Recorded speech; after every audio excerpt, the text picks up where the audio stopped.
अस्सलामुअलैकुम, कैसे हैं आप सब लोग। तो उम्मीद करती हूँ आप लोग होंगे बिल्कुल ठीक ठाक। अल्हम्दुलिल्लाह, अल्लाह का लाख लाख शुक्र है, हम भी हैं बिल्कुल ठीक। A very very good evening today and welcome back to my channel अपना आशियाना। तो जी अभी हो रहा है शाम का टाइम और शाम के टाइम पे दो बच्चे आए थे मेरे पास, यानी कि अन्नू और मिनाज, और उनकी फरमाइशी प्रोग्राम चालू था। तो मिनाज को और अन्नू को खानी थी साबूदाने की खिचड़ी। तो मैंने कहा चलो ठीक है, साबूदाना भिगो दो, मैं बना दूँगी। तो अन्नू ने यहाँ पर साबूदाना भिगो दिया था। यहाँ पर इसको भीगते हुए कम से कम 2 घंटे हो गए। 4 बजे भिगोया था और 5 बजे मैं आ गई थी साबूदाना बनाने के लिए, खिचड़ी बनाने के लिए। तो 6 बजे सॉरी। तो यहाँ पर मैंने पहले जो मूँगफली थी ना, मेरे पास कच्ची मूँगफली नहीं थी, तो वो जो 10 वाला पैकेट आता है मैंने वो मँगा के एक बार और इसको तेल में भून लिया है। तेल में भूनने से ना इसका क्रंचीनेस जो है ना वो और भी ज़्यादा बढ़कर आता है। वैसे तो कच्ची मूँगफली डालते हैं, बट अगर नहीं मिली तो ये वाली भी डाल सकते हैं। आलू जो है ना मैंने 2 बॉईल करके उनको कट करके रख लिया है, और टमाटर, हरी मिर्च, अदरक, हरा धनिया, नमक, कुछ ही चीज़ों से बड़ी टेस्टी सी यम्मी सी बन के आ जाती है। तो यहाँ पर मैंने ऑयल के अंदर ज़ीरा ऐड करा है। हींग नहीं थी मेरे पास, आप हींग भी ऐड कर सकते हो। तो ज़ीरा, अदरक मैंने बारीक बारीक चॉप कर लिया था और 2 हरी मिर्चें मैंने काट ली थी। तो यहाँ पर उसको बस थोड़ा सा तेल में अलट पलट करेंगे और फिर इसके बाद यहाँ पर मेरे पास 2 मीडियम साइज़ के टमाटर थे। टमाटर बिल्कुल ऑप्शनल है, अगर आपको पसंद हो तो आप डाल लीजिएगा, नहीं पसंद हो अवॉइड कर दीजिएगा। सब कुछ आप पे डिपेंड करता है, आप अपने टेस्ट के अकॉर्डिंग इसको जैसा मर्ज़ी बना सकते हैं। तो बस यहाँ पर इनको भी अलट पलट करना है। टमाटर को हमको ज़्यादा मैश नहीं करना है। इस स्टेज पे अब हम थोड़ा सा नमक और थोड़ी सी लाल मिर्ची पाउडर ऐड करेंगे। आप चाहो तो काली मिर्च का पाउडर भी ऐड कर सकते हो। वो जैसे मैंने आपको बताया ना, सब कुछ आप पे डिपेंड करता है। साबूदाने के अंदर अगर खिचड़ी आप बनाने हो तो इसके अंदर आलू ज़रूर डालिएगा और मूंगफली ज़रूर डालिएगा। जो नट्स होती है ना उनको तल के, उसका टेस्ट मुझे बहुत अच्छा लगता है। तो यहाँ पर मैंने नमक ऐड कर लिया है। अब मैं इसको अलट पलट कर लूँगी और फिर मैं इसके अंदर आलू ऐड कर दूँगी। यकीन जानिए सिर्फ 10 मिनट के अंदर ये खिचड़ी बन के तैयार हो जाती है और बहुत ही यम्मी लगती है। वैसे भी इस टाइम पे नवरात्रे चल रहे हैं, तो मुझे इतना तो पता है कि नवरात्रों में साबूदाने की खिचड़ी या साबूदाने के वड़े बहुत खाए जाते हैं। मतलब साबूदाना नवरात्रों में बहुत ज़्यादा खाया जाता है, काफ़ी अच्छा, मतलब ये पौष्टिक आहार होता है। अच्छा, इसके अंदर क्या चीज़, जैसे कि कई लोग होते हैं नवरात्रों में, मुझे अभी पता चला था, जैसे मैंने बेसन के लड्डू बनाए थे, तो कई लोग बेसन नहीं खाते हैं नवरात्रों में। सबकी अपनी अपनी अलग धारणा है, कोई कुछ खाता है, कुछ कोई पूरा ही निर्जल व्रत रखता है, तो सबका अपना अलग अलग वो है। तो बट इतना मुझे पता था कि साबूदाना तो यूज़ होता ही है। अब उसको किस तरीके से यूज़ करते हैं वो आप लोगों के ऊपर डिपेंड करता है। कुछ लोग लाल मिर्ची नहीं खाते हैं, कुछ लोग सिर्फ काली मिर्च खाते हैं, कुछ सिर्फ हरी मिर्च खाते हैं। तो जैसा आपको ठीक लगे वैसा, बट हमें तो इसी तरीके की खिचड़ी अच्छी लगती है, ये बहुत बनती है हमारे यहाँ पर। मैं रमज़ानों में साबूदाने के वड़े भी बनाती हूँ और खीर भी इसकी बहुत यम्मी लगती है। अच्छा, साबूदाने की खीर जब मेरे बच्चे छोटे थे, स्पेशली इनायत के टाइम पे, मैंने उसको बहुत बना के खिलाई है। कहते हैं कि पेट के लिए ठंडक देता है, गर्मियों में ज़्यादा यूज़ होता है साबूदाना, तो इसलिए मैंने इनायत को बहुत खिलाया। तो यहाँ पर मैंने जिस हिसाब से आलू और ये सब चीज़ें डाली थी, और यहाँ पर देखिए साबूदाना कितना खिला खिला सा है। अगर आपने साबूदाना अच्छे से भिगोया है ना, तो आपकी जो भी खिचड़ी है वो इसी तरीके से खिली खिली बनेगी। तो यहाँ पर मेरा साबूदाना मैंने बहुत अच्छे तरीके से भिगो दिया था और बहुत ही अच्छे से वो गल भी गया था। तो बस अलट पलट कर देंगे और इसके अंदर 1 लेमन जूस डालेंगे। तो मेरे पास 1 लेमन था, थोड़ा सा ही ज़्यादा उसमें से जूस निकला नहीं, तो फिर भी ये बहुत ही ऑसम बनी थी। और हरा धनिया के साथ गार्निश कर देंगे। तो ये देखिए कितनी खूबसूरत आपकी साबूदाने की खिचड़ी लग रही है।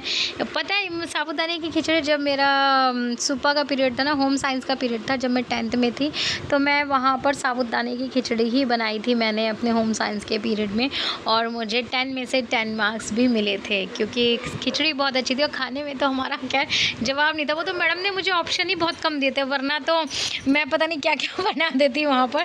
बट उन्होंने ऑप्शन में मुझे साबूदाने की खिचड़ी दी थी, और मेरी कज़न को मटर पुलाव, वेज पुलाव जो होते हैं ना, वो दिए थे। तो ये खिचड़ी वहाँ पर सबको बहुत पसंद आई थी, और आज से बहुत टाइम पहले की बात है, जब मैंने 10th क्लियर करा था तब। तो यहाँ पर जो रोस्टेड मूँगफलियाँ थी ना, मेरी तली हुई मूँगफली जो थी, वो मैंने इसके ऊपर से डाल दी है गार्निश करने के लिए, और हरा धनिया धनिया डाल देंगे। अभी तक ना मैंने हरा धनिया काटा नहीं था।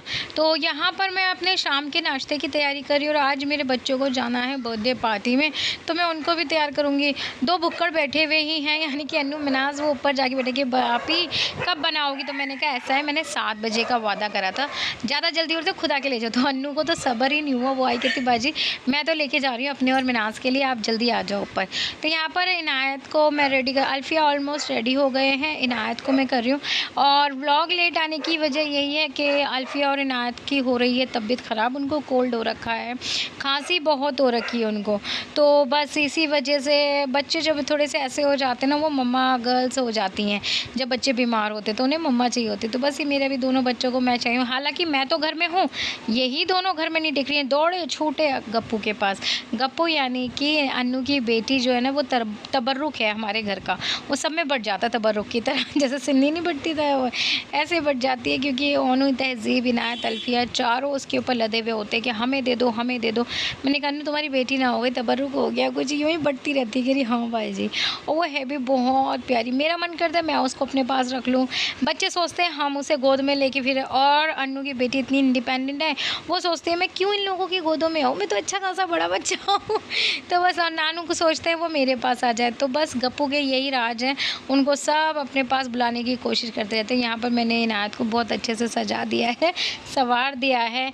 और बस, और आज मेरी थोड़ी सी कपड़े मैंने धोए थे, तो मैं थोड़ी नैप नहीं ले पाई ना दोपहर की, तो मैं बहुत लेज़ी सी हो रही हूँ। तो यहाँ पर बच्चों को भेज के मैं मम्मी के पास चली जाऊँगी नाश्ता करने के लिए। मैं अपना चाय और साबूदाने की खिचड़ी जो मैंने बनाई है वो मैं ऊपर ही बैठ के खाऊँगा।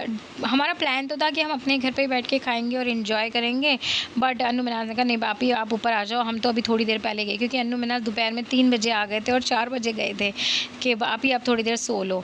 तभी मैं सो नहीं पाई थी, कुछ ना कुछ कामों में लग गई थी। तो बस वही ना, दोपहर में अगर सोऊं ना तो लेज़ी सा हो जाता है। अच्छा, दोपहर में मैंने जो है ना दाल राइस बना लिए थे, तो बस वही अभी रखे हुए हैं। हस्बैंड को फ़ोन करके पूछा तो उन्होंने कहा नहीं मेरा थोड़ा सा पेट ख़राब है, मैं दाल चावल ही खाऊंगा, अपने लिए जो भी बनाना बना लेना। अच्छा, ये साबूदाने की खिचड़ी इतनी हैवी हो गई थी तो मेरा तो डिनर करने का कुछ मन ही नहीं था। तो यहाँ पर मैंने अपनी प्लेट लगा ली है और ये आप देख सकते हैं कितनी खूबसूरत सी मेरी साबूदाने की खिचड़ी लग रही है। अभी भी मेरे मुँह में पता है पानी आ रहा है कि मैं इसे अभी भी खा जाऊँ, और बहुत ही यम्मी सा था, अन्नू मिनाज को बहुत पसंद आई थी। अच्छा, इसके बाद हमारा होगा फुल इंटरटेनमेंट। मैं मम्मी के घर पर आ गई हूँ तो इंटरटेनमेंट तो बनता है यार। तो मिनाज अभी करेंगे, गप्पू की डांस क्लासेस चालू हो जाएंगी। वैसे भी गप्पू जो है ना आधी रात के बाद महिला संगीत शुरू कर लेती है। तो यहाँ पर फ़िलहाल वो बैठी हुई है बर्थडे पार्टी में जाने के लिए, वो भी तैयार होगी और वो भी बर्थडे में जाएगी। अभी तो फ़िलहाल उसका मूड बहुत अपसेट है, क्योंकि ओनू, तहज़ीब जो है ना उस कमरे में तैयार हो रहे हैं और अनु ने कहा था इसको मैं एंड मोमेंट पर तैयार करूँगी वरना ये ख़राब कर लेगी सब कुछ। तो बस यहाँ पर आ जाइए आप लोग भी, साबूदाने की खिचड़ी खा लीजिए। तो बच्चे जो हैं वो बर्थडे में से आ गए थे, तो एक एक बॉक्स मिला था, तो बॉक्स मुझे बहुत अच्छा लगा। उसके अंदर एक समोसा था और चिप्स थे और एक वो चौलाई का पता नहीं किस चीज़ का लड्डू मम्मी इसको बताती हैं वो था, और चिप्स थे और बिस्किट थे। तो यहाँ पर मिनाज इसको जो है ना वो बता रही है कि गप्पू हम कैसे एक्टिंग करते हैं तो आप बताओ। तो गप्पू जो है ना वो भी खड़ी हुई है डांस करने के लिए, तो कहती है नहीं बाज आप करो।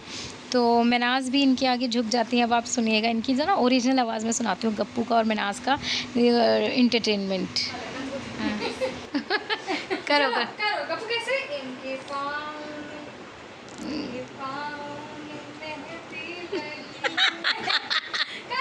गप्पू करनी, अफू करती है मेरी बहुत अच्छा डांस। अफू आप करो जरा, बात जैसे सिखा रही है ना वैसे करो। रुको अभी रुको, अफू करो, अफू करो ऐसे, मैं अफू अफू कर, हाँ करो। पाँव में मेहंदी लगी है, आने जाने के काबिल नहीं।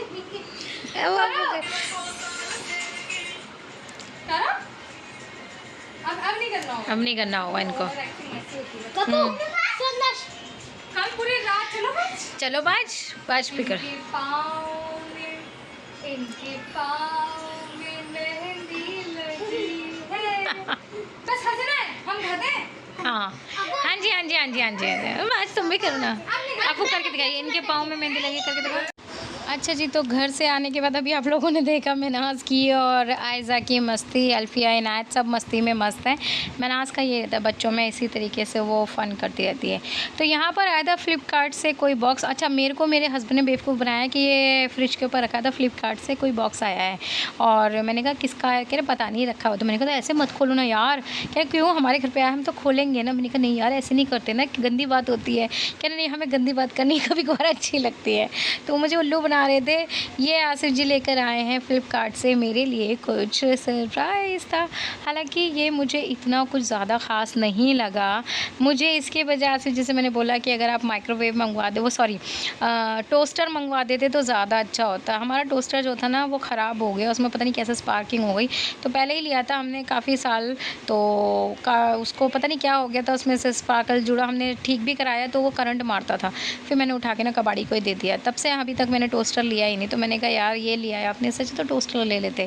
कहते ये आ गया ना, टोस्टर भी ले लेंगे, फ़िलहाल तो यही एंजॉय करो। तो ये है, क्या बोलते हैं इसको, विस्ट बोलते हैं। मतलब कुछ जो केक वेक बनाते हैं ना, तो उसमें ये फेंटने के काम आता है अच्छे तरीके से।